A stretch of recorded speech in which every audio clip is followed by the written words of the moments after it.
have Chris? to know, were you a fan of, this is kind of two parts. First, were you a fan of 80s horror? And why did you pick Slumber Party Massacre to get into this? I love it. Oh, well, thank you. Yeah, thanks very much. Yes, I am a fan of 80s horror, and I am a fan of slasher movies. They're definitely the kind of movie I would watch at sleepovers with my friends as a teen girl. I think I watched the Slumber Party franchise a little later. I think it was after I was an adult horror fan that it was on my radar, and I'd heard about this slasher franchise written and directed by women, which got me very excited, and I checked them out right away. But I think as an adult, I was a little torn about my feelings of the Slumber Party Massacre trilogy. I had really, really high hopes, and some of them were met, and in other ways, I was very disappointed. So when I was first meeting with Sci-Fi, and they pitched me this idea of working with Shout Factory to do a remake, I was incredibly excited because I thought, oh, this is my opportunity to kind of make the movie that I always wanted. And from a fan point of view, I can take all the things I love about that series of films, and then I can put all the stuff I wish had been in the original films, and just get to sort of make it a gift for the next generation of horror fans. Perfect. Did that answer your question? Am I going to ask more than one? Oh, no, that's perfect. Carrie, why don't you go next? Yes. All right. With your experience of directing television, were there any particular challenges doing TV episodes? Were there any particular challenges making a horror movie for Sci-Fi? Because, you have to deal with ratings of what's allowed. And how did you overcome those challenges? Yeah, every time you do a movie, it's different.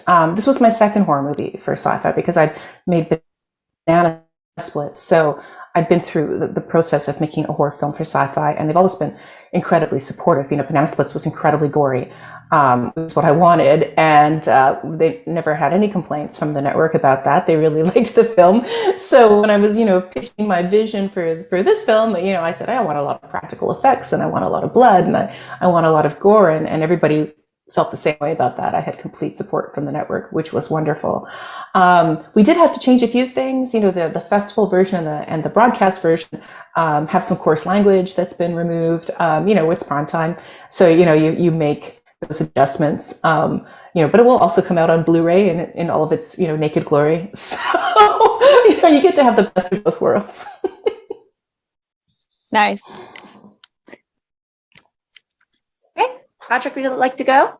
Yes, ready to rock and roll. Danishka, it's a pleasure to meet you. I hadn't seen the first film, so I'm now going to go back and check this out, but you blew me away with what you did with this one, so thank you for this. Oh, thank you. So as a filmmaker, what was like the one scene that really grabbed you from the original series and that you kind of wanted to create your own, and was like the shot that you kind of like maybe anticipated so much that you really wanted to get right and conceive in this project, this particular version? Right. Well, I think the thing that was really stuck in my mind is I really wanted to recreate Diane's death in the garage, because the shots of Diane's death in the garage, where she slides down the wall between Russ's legs as he's about to impale her with the drill, became the image, the inspiration for the poster, and it became very iconic. So I knew I wanted to tip my hat to that scene and play with a similar kind of framing in one of the very early kills. So that was something that I knew from the very start. And the scene that I made sure I didn't touch because I love it so much would probably be the death of Neil while Valerie's watching the old horror movie in her living room, because that to me is like one of my favorite sequences in classic horror, the intercut between her watching this, scream fest and Neil being murdered outside. It's so beautifully put together, and you can really tell that Amy Holden Jones was an editor before she became a director, because the pacing and cutting in that sequence is so good. So I knew I wasn't even going to touch that one. I was like, that cannot be improved. I will not mangle that beautiful sequence. I will just continue to enjoy it as a fan. Awesome. Thank you. All right, let's go back to Carissa.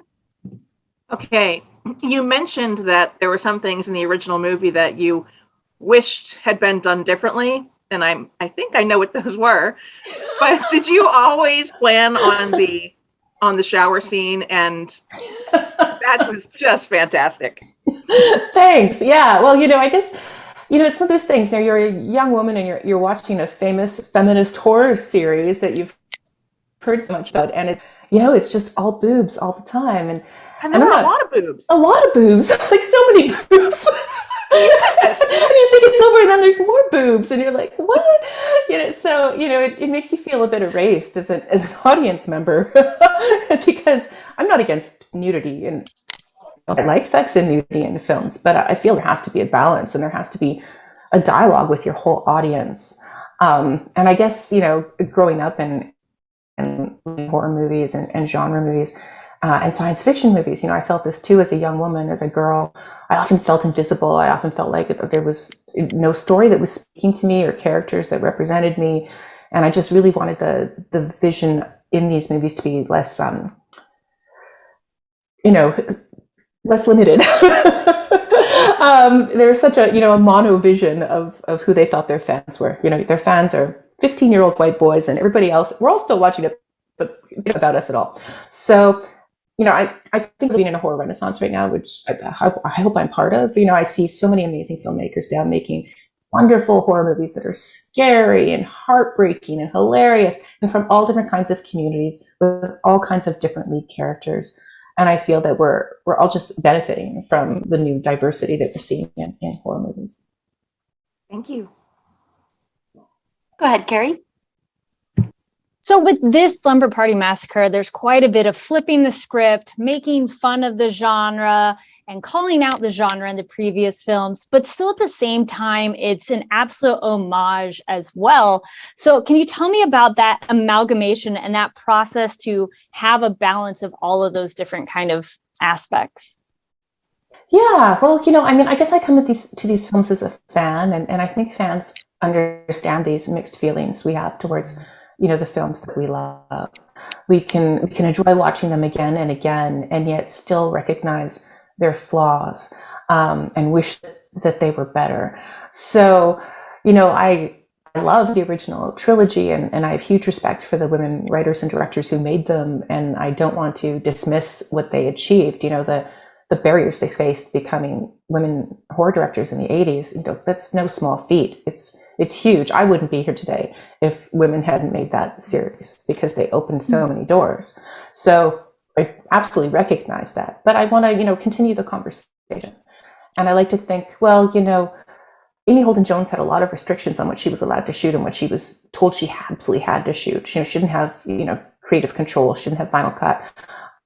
So to have the support of Sci-Fi and Shout to say, go and make your vision, that they said to Suzanne Kiley, the screenwriter, they said, yeah, we know the story you want to tell, and we're behind. And they let us really just go have fun and say what we wanted to say. So I felt it kind of came full circle. The limitations that the original directors and writers had faced, we didn't face those same barriers. So that's progress. That's awesome. Thank you.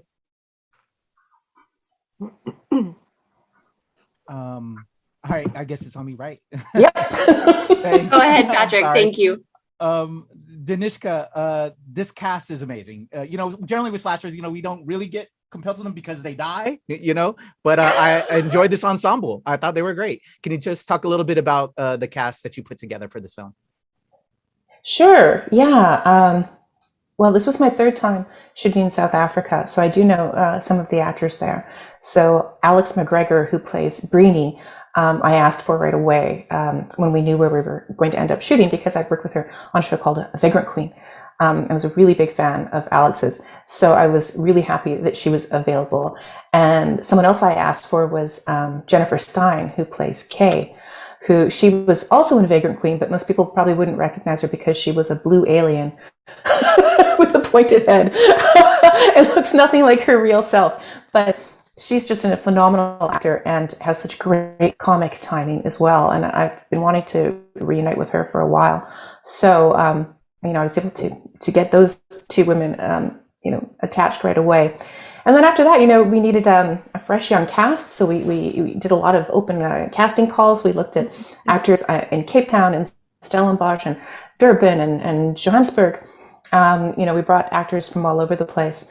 And I was just really happy with the amount of talent there we had to choose from. And also the passion of people who work in film and television in South Africa is just amazing. The actors and the crew who really love what they do. They really want to be there. They bring so much joy to set that, even though it's a violent movie with lots of death and most of the characters die, we had a lot of fun.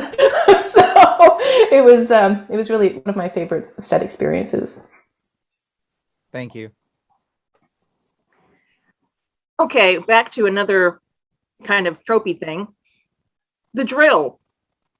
It was very phallic this time. The phallic drill. Yeah, it wasn't phallic in the first. I only watched the first rewatch. Oh, it was really phallic in the first one.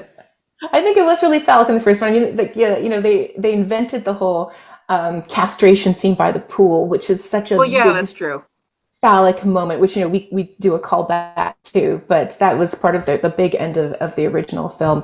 And then there's all the various poses with the drill between Russ's legs. I mean, we played with it even more, but some of the things that we lifted are inspired from the original film. Like there was this motion that Michael Villela did when he held the drill, where he kind of rotated the handle and rubbed up and down the drill. And I mentioned that to Rob Van Vuyen, who plays our Russ Thorne. I said, you've got to do that thing that Michael did where he's like rubbing up and down on his drill. And then we did one scene where he just did it so much. I was like, okay, no, too much. We have to see where we can take this and make it really funny, but it's a balance.